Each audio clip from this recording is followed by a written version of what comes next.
Are you asking the right questions for yourself when you're journaling? Good question, right?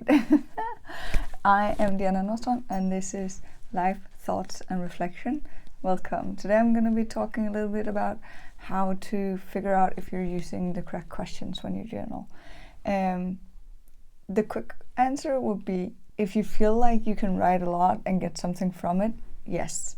But what I want to get at is that we're not all the same, so all these questions might not be the same for each of us to which ones we find important, right?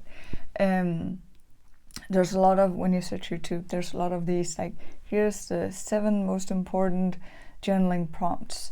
And you can use those for sure. I just want to give you another technique, and I want to give you some base knowledge before I give you the technique. So hang on, I will get to it.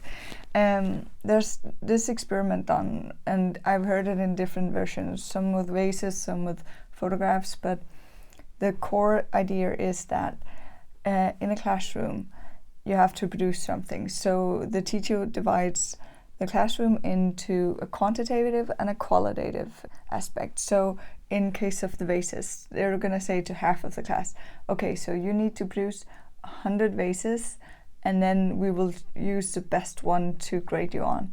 And that's the quantitative, right? And then the qualitative is they're getting the assignment of, you should just produce 1 vase, and then we will grade you based on that at the end of the semester. So which one did the best? And it shows again and again that the people who did the best is actually the ones who had to produce 100, because the thing is, when you do stuff again and again and again, you learn, you get to figure out, okay, this is working, this is not working, what happened here, what happened there, so you can perfect when you're working, right? So they did way better than the people who were only supposed to do 1. And that's because they were also probably not spending the time, because they knew they just had to do 1, so they could do a lot of thinking about how should it be, but they never tested it in real life before they had to actually produce that 1 vase. So that goes back to the whole thing about creativity as well, with ideas. So if you're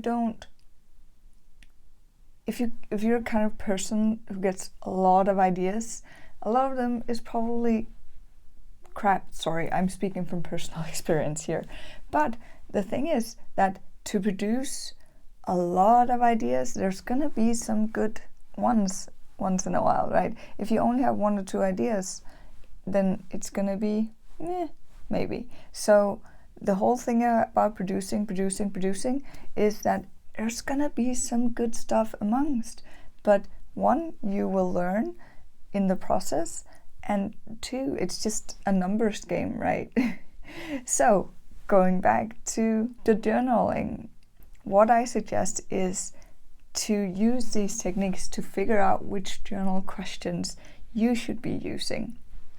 Basically, I would put up 3 questions maybe for a daily answer, then have maybe a weekly one. So in looking back on your week, and this could be part of your journal, this could also be part of your work process, right? That's what I'm doing, setting up each week. And then also having some questions that you look at like in a longer term process. So every quarter, every year. One of my absolute favorite questions is, what mark would I like to leave on the world? So basically both now, but also in the future when I'm not here anymore. So I keep thinking about that from time to time. Another one that I actually just made a video about is, how do I create inner calm? So what do? I just had an incident this morning with my cat. It got hurt and I panicked, and I was like, it's not until now that I realized, I should have just stopped, taken a deep breath, and then figure out what to do, right? So the whole thing about inner calm, journaling on that to figure out, what are my strategies? So going back to the questions, so figuring out one by one which questions resonate with you, which are you gonna go deeper into every time you write, can be an amazing way to do this. My suggestion, if you're brand new, then do take one of these 7 questions or whatever, how many it is, and figure out which works for you. Are you feeling happy today? Yes or no, or someone might write yes because or no because. So if for you it's just a yes or no answer, you should probably skip that question and take another one, because otherwise it's going to be real quick to do your journaling. And then it's more like tracking, right? So figure out which questions resonate with you, and the way you could do that is to also to get some diversification into your journal would be that every day you take a new question. Let's say you have 3 base questions, and then every day you take a new question in and write on that. So when you've done that, you figure out, okay, was this question better for me than the 3 I already have, or was it worse, or how did I feel about it? So if it's better than one of the 3 base questions you already have, then switch one of them out, and then the next day you take in a new question in your journaling process to figure out what's most important for you. Where is it that you actually go deep? Where is it that you evolve and challenge yourself in your journaling? And if you want inspiration for those daily questions, do come back to the channel where I'm posting these questions as well.